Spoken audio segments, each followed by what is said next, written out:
Nah, gimana kabarnya hari ini? Luar biasa.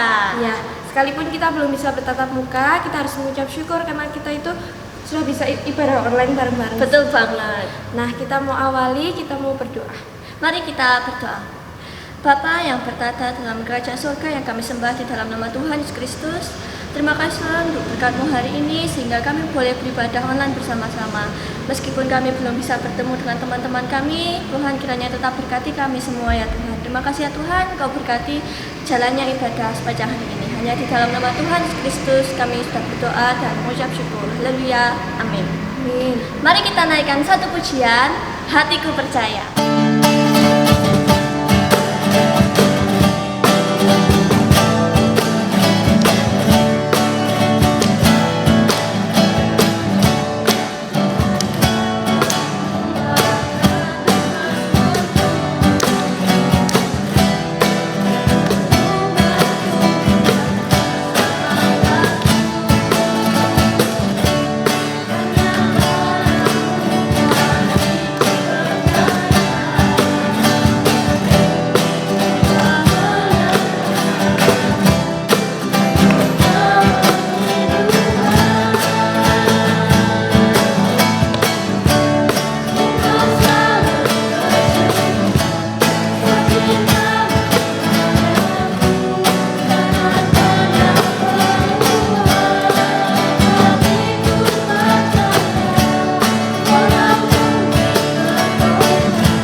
Sekarang kita waktunya untuk salam damai. Karena kita belum bisa bertatap muka, kita bisa salam damai sama kakak, adik, orang tua, kakek nenek yang ada di rumah bersama kita.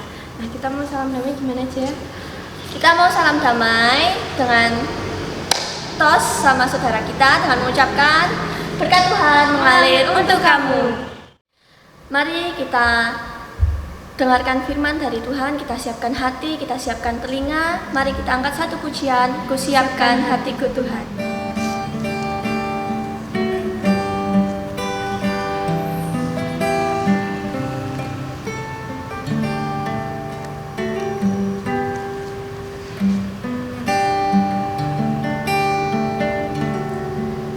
Ku siapkan hatiku Tuhan untuk dengar firman-Mu saat ini.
berjumpa lagi dalam ibadah minggu.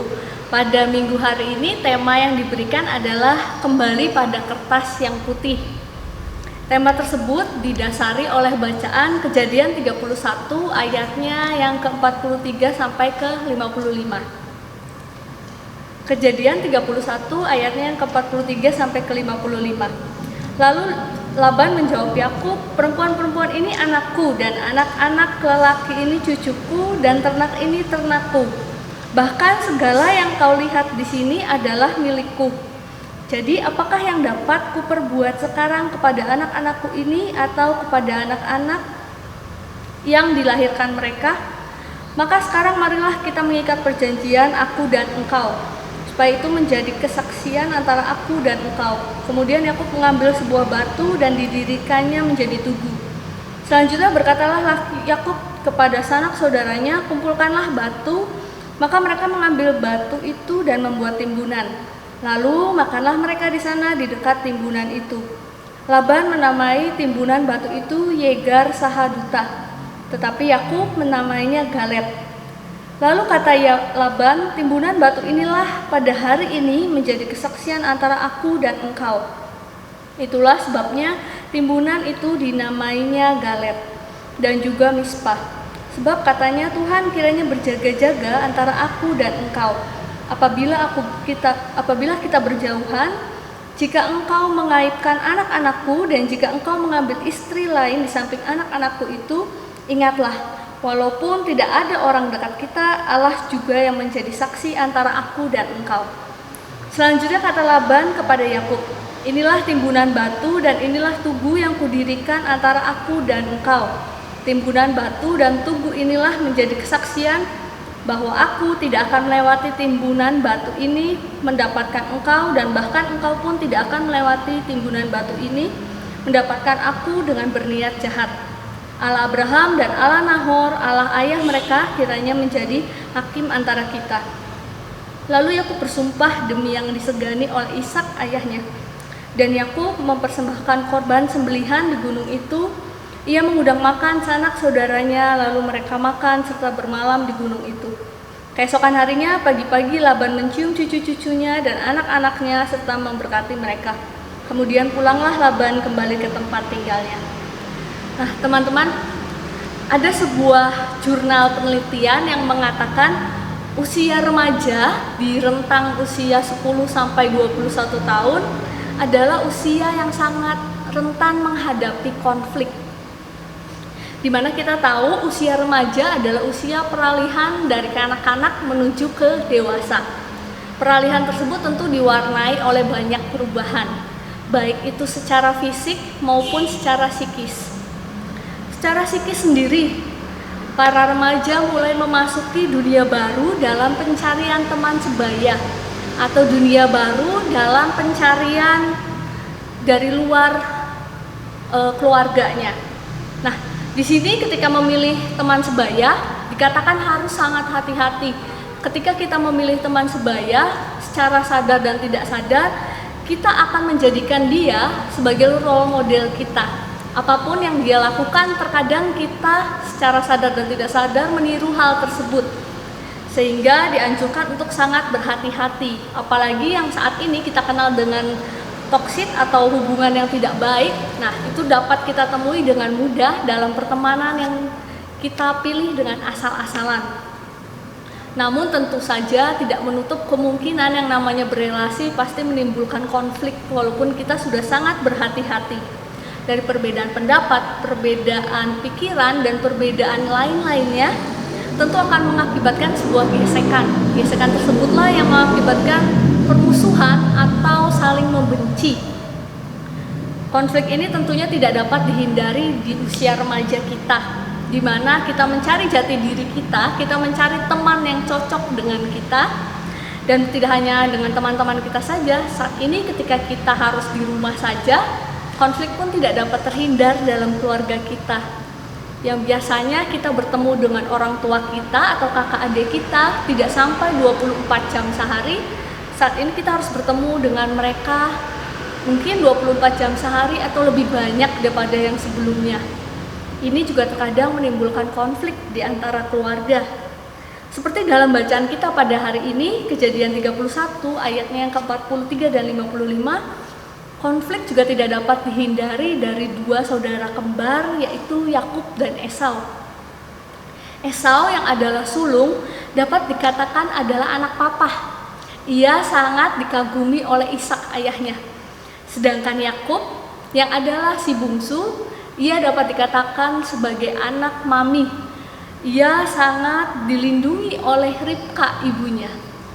Nah, ketidakharmonisan mereka ternyata sudah terbentuk dari dalam kandungan ibunya. Itu dikatakan dalam Kejadian 25 ayatnya yang ke-22.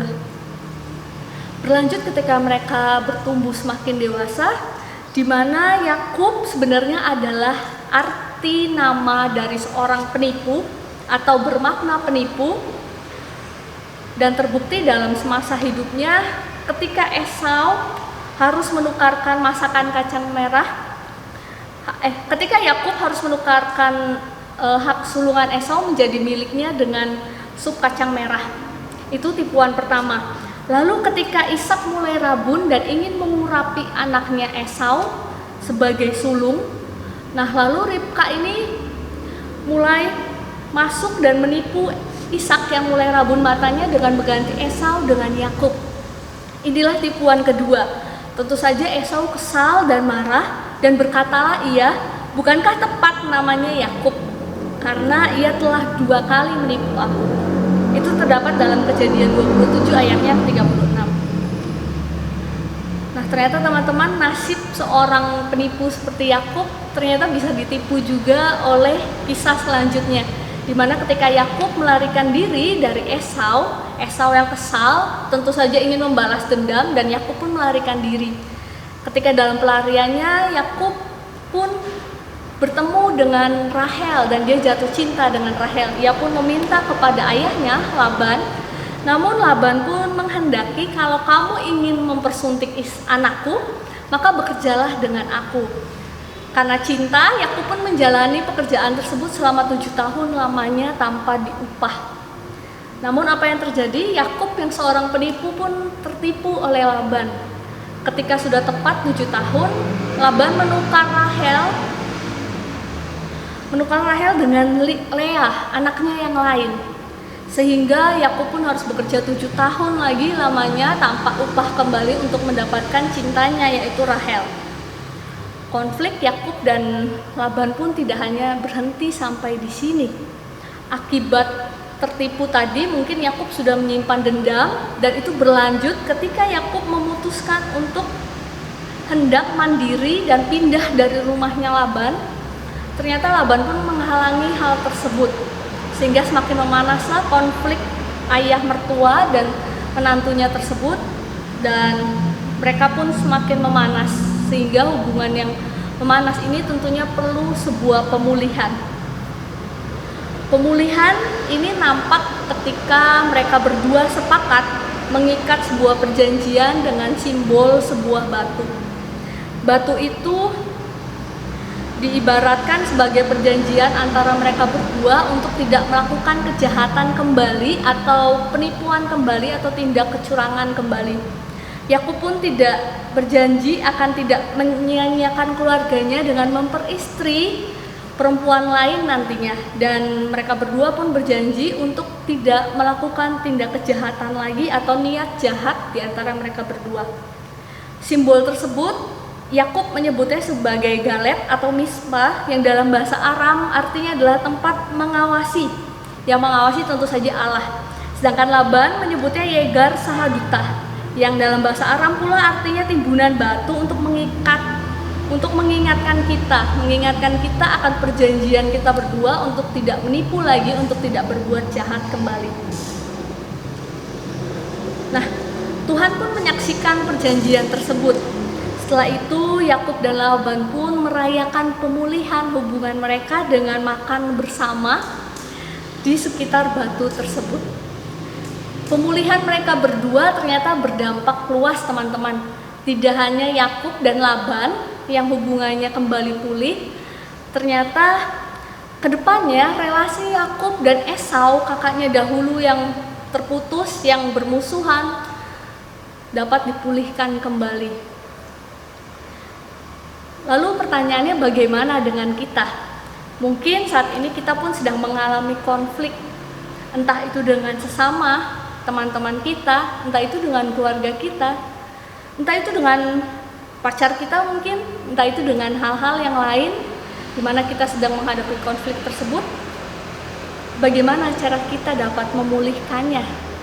Seperti hubungan Yakub, Laban, dan Esau tadi. Ditunjukkan di sini cara yang pertama adalah pemulihan akan diri sendiri. Teman-teman, kita tahu ketika kita terluka, ketika kita berkonflik dengan orang lain, tentu salah satu pihak atau kedua pihak ada yang terluka. Nah, luka tersebut tentu saja perlu disembuhkan.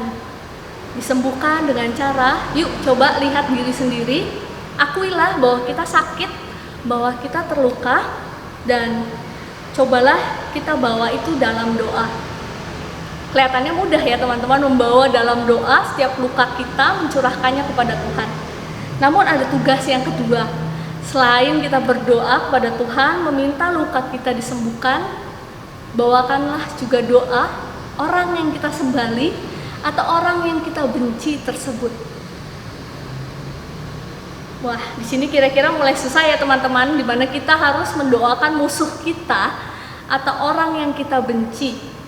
Namun percayalah teman-teman, Tuhan menciptakan keluarga kita, teman kita, ataupun yang kita anggap musuh tersebut, ya tentu saja bukan untuk jadi musuh kita, melainkan untuk jadi saudara kita, untuk jadi keluarga kita, untuk menjadi teman kita atau sahabat kita.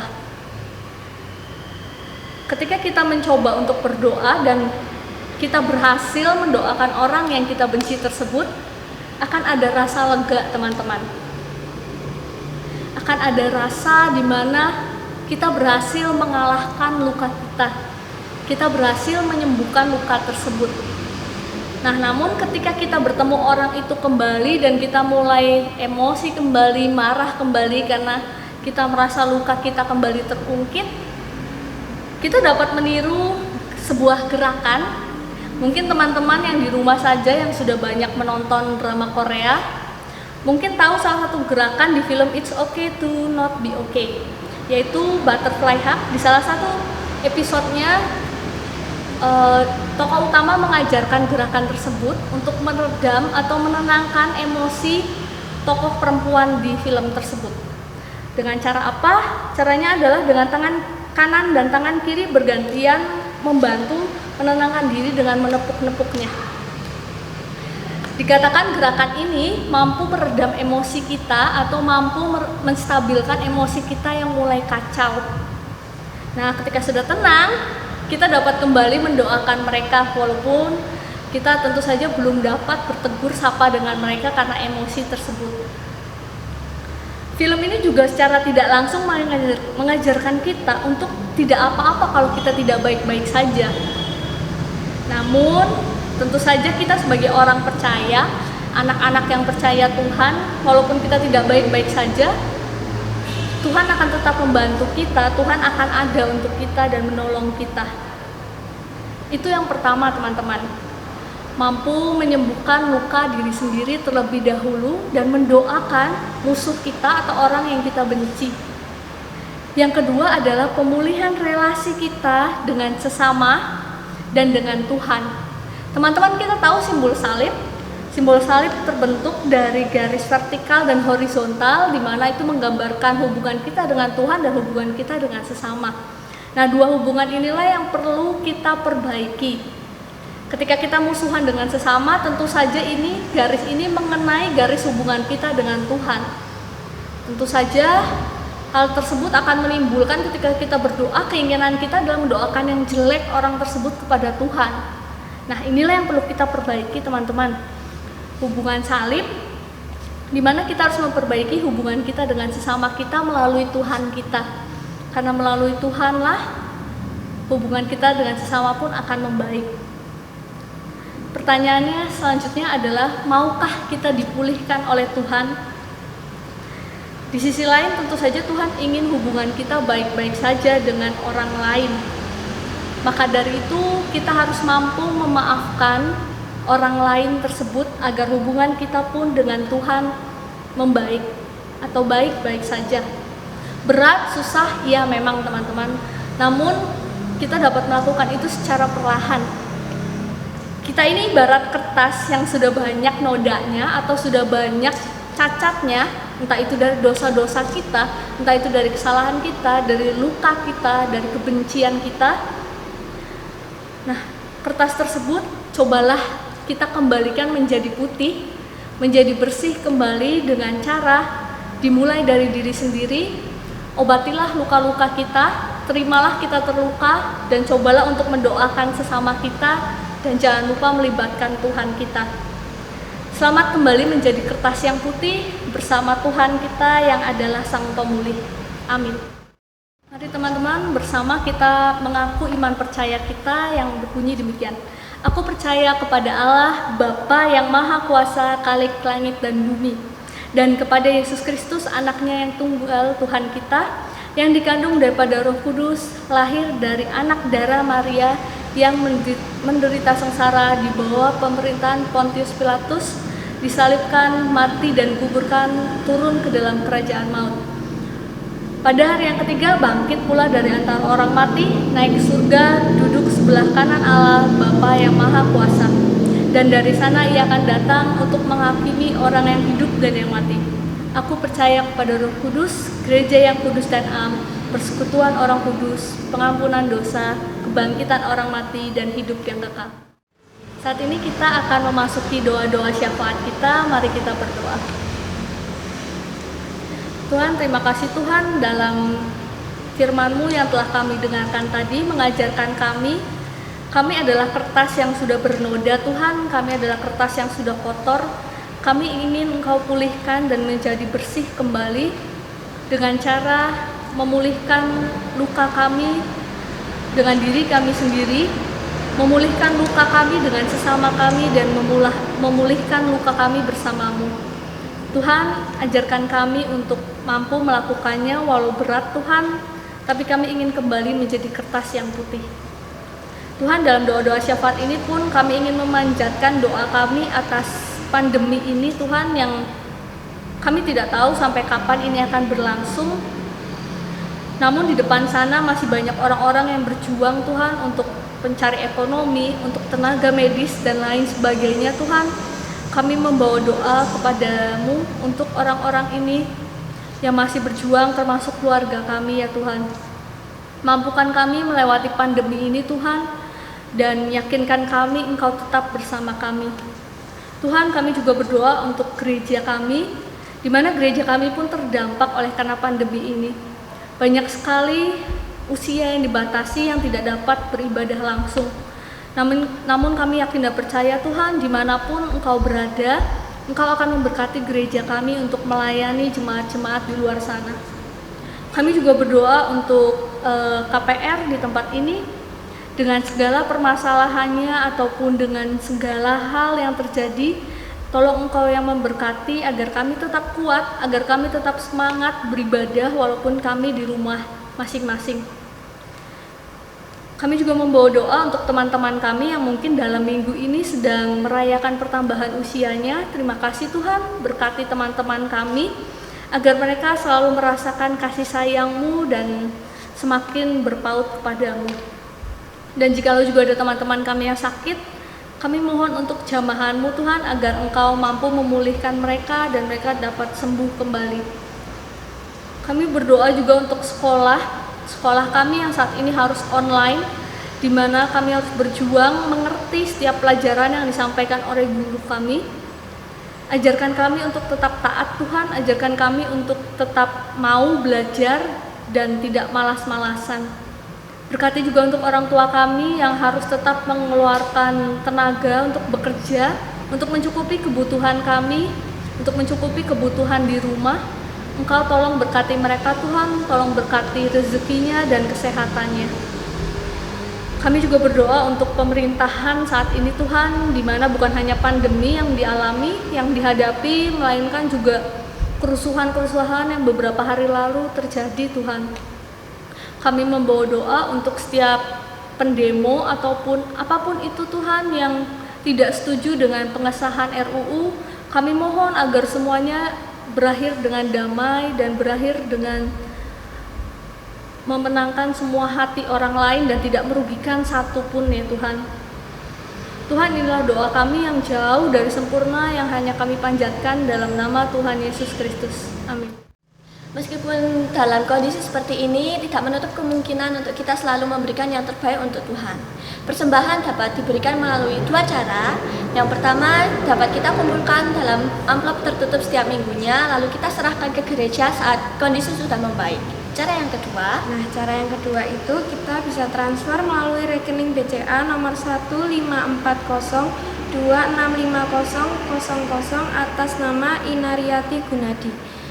Sambil kita mempersembahkan sedikit yang kita miliki, kita angkat pujian bersyukurlah.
Mari kita berdoa untuk persembahan yang sudah kita berikan. Tuhan, kiranya Engkau berkati apa yang sudah kami berikan, kiranya dapat memperluas kerajaan-Mu ya Tuhan. Berkati kami selalu ya Tuhan. Terima kasih ya Tuhan, hanya di dalam nama Tuhan Kristus kami sudah berdoa dan ucap syukur. Haleluya. Amin. Berkat untuk hari ini kita ambil dari Mazmur 37 ayat 4. Dan bergembiralah karena Tuhan, maka Ia akan memberikan kepada kamu apa yang diinginkan hatimu. Amin. Ibadah pada hari ini sudah selesai. Terima kasih untuk teman-teman yang sudah ikut ibadah pada hari ini supaya terberkati dan boleh memberkati. Mari kita angkat satu pujian untuk menutup ibadah ini. Kita angkat satu pujian, sebab Kau besar.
Selamat hari Minggu, jaga kesehatan, Tuhan Yesus memberkati.